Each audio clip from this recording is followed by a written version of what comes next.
Shri Markandeya social foundation సంచలిత Padmashali సఖీ సంఘం తరపున పసుపు కుంకుమ వాయనం, గర్భ సంస్కారం యొక్క వివరాలు, స్వయం ఉపాధి మొదలగు కార్యక్రమాల ఏర్పాటు చేయడం జరిగింది. పద్మశాలి కులదైవమైన మహర్షి మార్కండేయ మహాముని వారి జన్మోత్సవం సందర్భంగా ఈ కార్యక్రమాన్ని ఏర్పాటు చేశారు. ఆడపిల్లలకు 21 వయసులోనే పెండి చేయాలి. అది చాలా అవసరం. తొందరగా పెండి చేస్తే ఆమెకు కాబోయే సంతానంపై విపరీతమైన ప్రభావం ఏర్పడుతుంది. అలా అని లేటుగా కూడా పెండి చేయకూడదు. సరైన వయసులో పెళ్లి జరిగినట్టయితే సంతానం, ఆరోగ్యం బలంగా ఉంటాయని మన భారతీయ సాంప్రదాయమే సైన్స్ చెబుతోందని, ఈ సూచనలు తప్పక పాటించేది చాలా అవసరమని స్త్రీరోగ ప్రసూతి తజ్ఞురాలు డాక్టర్ प्राजक्ता पोपटानी వీరు అన్నారు. అలాగే ఇతర వివరాలు చెప్పారు. त्यांनी मला हा जो टॉपिक दिलाय गर्भसंस्कार, हा ॲक्च्युली तसं बघायला गेलं तर फार डिफिकल्ट नाही. पण आता मी बघती आहे की आता ॲट प्रेझेंट एक 40च्या पुढची वय असलेली स्त्रिया सध्या इथे आहेत. मग मेन ॲक्च्युली काय आहे की आता ह्या किंवा 50sच्या वर स्त्रियांच्या डोक्यात ॲक्च्युली हेच कल्पना असते की आमच्या वेळी असं नव्हतं. आमच्या वेळी कधी प्रेग्नन्सी राहायची, कधी डिलिव्हरी व्हायची, घरी कोण डिलिव्हरी करायचं, कोण नाही करायचं, खूप गोष्टी सोप्या होत्या.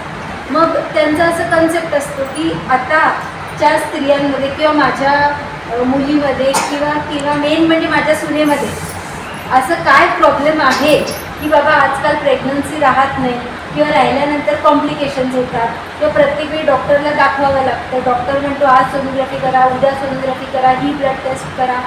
आणि आमच्या वेळी असं नव्हतं. हे मेन या एजच्या स्त्रियांमध्ये हा कन्सेप्ट असतो, स्पेशली यांच्यामध्ये. मग आता ॲक्च्युली काय झालं आहे की आता एज्युकेशन वाढलं आहे आणि यातले बरे थोडे ओळखीचे चेहरे दिसतात. प्रॉब्लेम कधी मला दाखवलं असेल किंवा कधी काहीतरी भेटलं असू. पण माझे केस आता एवढे पांढरे झाले अजून, त्यामुळे थोड्याफार मला चेहरे लक्षात राहतात. पण आता काय आहे की मेन म्हणजे एज, एज्युकेशन आता भारतामध्ये खूप छान वाढलेलं आहे. त्याच्यामुळे लग्न प्रॉबब्ली लेट होत आहे. मग ह्याच्यामध्ये 2 स्कूल ऑफ थॉट्स आहेत की बाबा नाही हे चुकीचं आहे किंवा हे चांगलं आहे. पण जे काही आहे ते आपल्याला आता ते धरूनच पुढे जायचं. कारण आता एज्युकेशन वाढल्यामुळे स्त्रिया घरापेक्षा बाहेर पण जास्त पडत आहेत. बऱ्याच गोष्टी असतील त्याच्यामध्ये आणि त्याच्यामुळे लग्न लेट होणं, प्रेग्नन्सी राहायला प्रॉबब्ली अडचणी होणं आणि पोल्युशन किंवा या सगळ्या गोष्टींमुळे पण प्रेग्नन्सी राहायला अडचणी येणं. मग आता एवढे सगळं कसरती करून जेव्हा स्त्री प्रेग्नंट होईल तेव्हा तिची प्रेग्नन्सी ही छान व्हावी, पूर्ण प्रेग्नन्सीची जर्नी खूप सुखदायक व्हावी आणि ऐन डिलिव्हरीच्या वेळेस पण कळा असतानासुद्धा सगळ्या गोष्टी छान व्हाव्या. ह्यासाठी गर्भसंस्कार खूप इम्पॉर्टंट आहे आणि त्यासाठी मला या सगळ्या मॅडमनी तुम्हाला थोडेफार 4 शब्द एक्स्ट्रा नॉलेजेबल देण्यासाठी बोलवलं. मग आता मेन म्हणजे 3-4 गोष्टी आहेत. पहिले लग्न करायचं वय हे इम्पॉर्टंट आहे या सगळ्या प्रोसेसमध्ये. दुसरं गर्भधारणेची पूर्वतयारी. आता तिसरं गर्भधारणा झाल्यावर एक सदृढ आणि सुखरूप बाळ आपल्याला कसं मिळेल जे मेंटली फिजिकली चांगलं स्टेबल असेल, हे एक इम्पॉर्टंट आहे.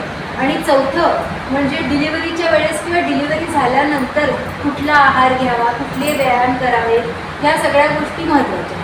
आता ह्याच्यामध्ये एक लहान एज ग्रुप आणि मोठा एज ग्रुप, ह्याच्यामध्ये नेहमी थोडीशी टसट होत असते की बाबा माझी आईने मला हे सांगितलं आहे, माझ्या सासूने मला हे सांगितलं, पण मला डॉक्टर हे सांगतात, मग मी काय करावं. मग आता भारतीय संस्कृतीचं आपल्याला एक मेळ टाकायचं या एजमध्ये. त्यांचं पण ऐकायला पाहिजे, सायन्स पण इम्पॉर्टंट आहे, डॉक्टर काय सांगेल हे पण थोडंफार तरी ऐकायला पाहिजे. तरच मग ही सगळी प्रोसेस खूप इझी होणार आहे. एक हे मी नाहीच करणार किंवा डॉक्टरचं नाही ऐकणार किंवा त्यांचंच ऐकणार आणि घरातल्यांचं नाही ऐकणार असं अशक्य आहे. ठीक आहे, हे असं काही करू नका. आता मेन एज हे कशासाठी इम्पॉर्टंट आहे तर एक आता शासनाच्या नियमाप्रमाणे 21 हे एज ठेवलेलं आहे लग्नासाठी आणि इथून पुढे चांगली प्रेग्नन्सी राहावी ह्याच्यासाठी. आता ह्याच्यामध्ये आपण 18 इयर्स जरी पकडलं तरी हे कशासाठी इम्पॉर्टंट आहे, कारण 2-3 गोष्टी. एक तर खूप कमी वयामध्ये जर लग्न झालं किंवा गर्भधारणा झाली तर अशा स्त्रियांमध्ये काही व्यंगत्व येणं किंवा अर्ली मिसकॅरेजेस म्हणजे प्रेग्नंट दिवस चढणे पण पाळी येते अशा विषयास. आणि प्रेग्नन्सी राहिल्यावर प्री क्लॅम्सिया म्हणजे बीपी शेवटच्या क्षणाला वाढणे. हे 2 एज ग्रुप्समध्ये आहे. एक तर खूप 17-18 वयामध्ये प्रेग्नन्सी राहिली, 19 वयामध्ये प्रेग्नन्सी राहिली तर किंवा 35च्या पुढे प्रेग्नन्सी राहिली तर असं दोन्ही एज ग्रुपमध्ये बघायला मिळतं. म्हणून हे सायन्स हे सांगतं की कमीत कमी 18-19च्या पुढे लग्न करणे आणि 20-21 ही बेटर एज आहे प्रेग्नन्सी राहण्यासाठी. अप टू 35 ह्याच्यासाठी म्हटलं जातं कारण 3-4 गोष्टी आहेत. एक तर स्त्री हीची क्वालिटी. आता पूर्वीच्या वेळी मे बी या सगळ्या गोष्टी होत्या पण तेव्हा सायन्स एवढं ॲडव्हान्स नव्हतं आणि त्याच्यामुळे या गोष्टी लक्षात येत नव्हत्या की बाबा डिलिव्हरी झाली, सगळं ओके झालं की एका स्त्रीला प्रेग्नन्सी होत नाही तर ठीक आहे म्हणजे त्याच्यापुढे काहीच करायचं. पण आता सायन्स किंवा शिक्षण ॲडव्हान्स झाल्यामुळे या खूप गोष्टी कळत आहेत आणि त्याच्यामुळे गोष्टी कॉम्प्लिकेटेड पण होत आहेत आणि गोष्टी सोप्या पण होत आहेत.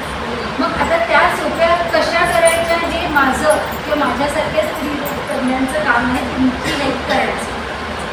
दुसरी गोष्ट, स्त्रीची गर्भारपणा किंवा डिलिव्हरीसाठी जी लवचिकता शरीराला लागणार आहे नॉर्मल डिलिव्हरी, ती लवचिकता हळूहळू 30 ते 35 नंतर या गोष्टी कमी होतात.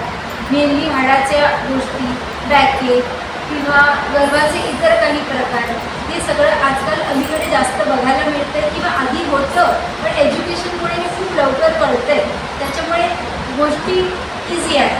हे तिसरी गोष्ट आता हे वय ही गोष्ट झाली. दुसरं आहे की गर्भ राहण्याची पूर्वतयारी. आता पूर्वतयारी म्हणजे नेमकं काय किंवा प्रेग्नन्सीसाठी काय तयारी करायला पाहिजे हे इम्पॉर्टंट. त्यासाठी आता हजबंड आणि वाईफ म्हणजे आता इथे सगळ्या ॲक्च्युली स्त्रिया आहेत पण हजबंडचं पण त्याच्यामध्ये तेवढाच रोल आहे कारण स्त्री बीज आणि पुरुष बीज यांचे जेनेटिक्स एकत्र येतील तेव्हाच एक सदृढ आणि संपन्न बाळ तयार होतं. त्यामुळे ॲक्च्युली तुम्ही हा मेसेज तुमच्या हजबंड्सना किंवा तुमच्या घरी तुमची मुलं, कारण तुम्ही हे मेन आहे की जे तुम्ही तुमच्या मुलांना तयार कराल आणि हीच मुलं पुढे जाऊन चांगले हजबंड होतील की जे आपल्या बायकोची काळजी घेऊन चांगली संतती तयार होईल. त्यामुळे हे मेन. స్వయం ఉపాధి గురించి రేఖా రుద్రోజ్ వీరు మార్గదర్శకత్వం చేశారు. ఈ కార్యక్రమాన్ని జయప్రదం చేసేందుకు అధ్యక్షురాలు మమతా ముదుగుండి, జమునా ఇందాపురే, అడ్వకేట్ రేఖా గోటిపాముల్, దర్శన సోమా, సంగీత రేకం, లతా ముదుగుండి, భాగ్యశ్రీ పుంజాల్, సంధ్యారాణి అన్నం, పార్వతి అన్నల్దాస్, అన్నపూర్ణ గోటిపాముల్ తదితరులు కృషి చేశారు. సూత్రాలు కళా చెన్నపట్టణ్ వీరు చేపట్టారు. వందన సమర్పణ కూడా వారే తెలిపారు.